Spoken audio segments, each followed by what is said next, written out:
Hola, buenas tardes. Es un gran placer estar aquí. Les pido una disculpa por la voz, pero tengo gripa hoy. En México muchos viven con la mano extendida, con la palma abierta, esperando la próxima dádiva del próximo político, esperando la entrega del cheque o el contrato o la camiseta o el vale o la torta o la licuadora o la pensión o el puesto o la recomendación o la concesión de un bien público, esperando la dádiva de lo que Octavio Paz llamó el logro filantrópico, la generosidad del Estado que con el paso del tiempo produce personas acostumbradas a recibir en vez de participar, personas que son vasos y tazas, ciudadanos vasija, ciudadanos olla, recipientes en vez de participantes, resignados ante lo poco que se vacía dentro de ellos, porque la economía no crece lo suficiente, porque el país no avanza como debería, porque el tiempo transcurre y los pobres no dejan de serlo. En México sigue siendo difícil saltar de una clase a otra, de un decil a otro. En México la brecha entre los de abajo y los de arriba es cada vez más infranqueable. Como lo revela un estudio reciente del Banco Interamericano de Desarrollo, el hijo de un obrero solo tiene el 10% de probabilidades de convertirse en profesionista. Nacer en la pobreza en este país significa, en la mayor parte de los casos, morir en ella. Este es el argumento central de un artículo reciente en el Wall Street Journal, magistral por lo que plantea, pero doloroso por lo que revela. Un país dividido, un país atorado, un país que no educa a su población, un país con mucho petróleo, pero con pocos ciudadanos participativos, un país de empleados en vez de emprendedores, damnificado por las riquezas que explota, pero no comparte con las mayorías.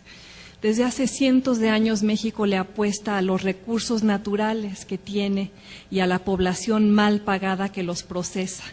Le apuesta a la extracción de materias primas y a la mano de obra barata que se aboca a ello y se convierte por ello en un lugar de pocos dueños y muchos trabajadores, de hombres ricos y empleados pobres. Crea virreinatos y haciendas y latifundios y monopolios. Concentra la riqueza en pocas manos y erige gobiernos que lo permiten, gobiernos liberales o conservadores, priistas o panistas compartiendo el mismo fin. Un sistema que protege al capital por encima del trabajo, que mantiene baja la recaudación y por ello no tiene recursos suficientes para invertir en la educación. Y donde no hay impuestos recaudados, no hay gobiernos eficaces. No hay un Estado que invierta en su población, no hay partidos que se centren en el capital humano y cómo formarlo, no hay líderes que piensen en la educación como primera prioridad. En cambio, sí hay mucha obra pública, muchos caminos y puentes y segundos pisos y torres del Bicentenario, muchas formas de obtener apoyos cortoplacistas y los votos que acarrean, muchas formas de vida y de hacer política vivas en el PAN, en el PRI, en el PRD, formas de ejercer el poder que tienen a México agarrado de la nuca. Crean un sistema de clientelas en todos los ámbitos, un sistema de élites acaudaladas, amuralladas, asustadas ante los pobres a quienes en realidad no han querido educar. Porque no quieren franquear la brecha que tanto los beneficia, porque no tienen incentivos para hacerlo, porque ahí están los choferes y los obreros y los maestros y las empleadas domésticas y los jardineros mal pagados, los que asisten a la escuela por turnos y dejan de hacerlo porque no parece importante, sin primaria terminada, sin preparatoria acabada, sin una carrera profesional para hacerlos productivos y competitivos, ciudadanos empoderados de México y del mundo. Un sistema en nuestro país político, social, cultural, basado no en el mérito, sino en las relaciones, basado no en la excelencia, sino en los contactos, donde importa menos el grado que el apellido, donde los puestos se adjudican como recompensa a la lealtad y no al profesionalismo, donde las puertas se abren para los disciplinados y no necesariamente para los creativos.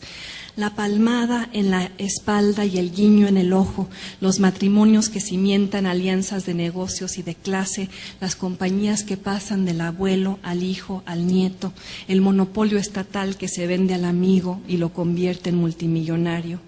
Ahí están los muros educativos, culturales, sociales, empresariales, construidos contra los de afuera, obstaculizando la movilidad, evitando el ascenso, impidiendo el ingreso de los pobres, de los provincianos, de los empresarios innovadores, de la competencia, de los que no tienen acceso al crédito, de los que aprovecharían oportunidades reales si existieran y que cruzan la frontera 400,000 personas al año en busca de ellas.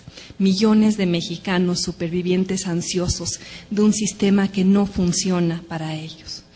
Frenando la competitividad del país ante un mundo globalizado, llevando la frustración a las calles de estados como Oaxaca, reforzando la desesperanza de los desposeídos, arando el terreno para que cualquiera que ofrezca recetas rápidas y que provea un proyecto alternativo con el cual salvar a la nación tenga eco, alimentando el éxodo y la exportación de talento que entraña, convirtiendo a México en un país en el que 1 de cada 5 hombres entre la edad de 25 y 35 años vive en Estados Unidos. México tiene estabilidad, es cierto. México no ha padecido otra crisis en años, es cierto. México tiene el programa Oportunidades, es cierto.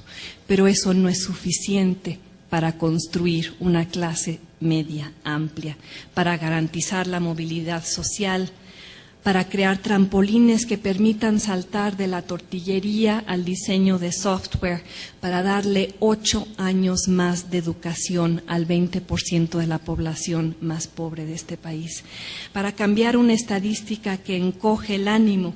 El porcentaje de mexicanos entre 25 y 34 años con educación superior es de 5%, comparado con 2% para una generación 30 años mayor. Otros países lo han hecho más y lo han hecho mejor. En Corea del Sur la proporción hoy es de 26%, cuando hace 30 años era solo de 8%. Hace 25 años la economía coreana era 4 veces menor a la de México. Este año la rebasa. Algo está mal, algo no funciona, tiene que ver con una cuestión profunda, histórica, estructural, con la cual comencé esta presentación. La apuesta que el país le hace a sus recursos por encima de su población, la extracción del petróleo por encima de la inversión en la gente, la concentración de la riqueza que este modelo genera, las disparidades que acentúa, la población poco educada y pobre que produce, el comportamiento clientelar que induce, la ciudadanía poco participativa que engendra, los recipientes apáticos que hornea generación tras generación.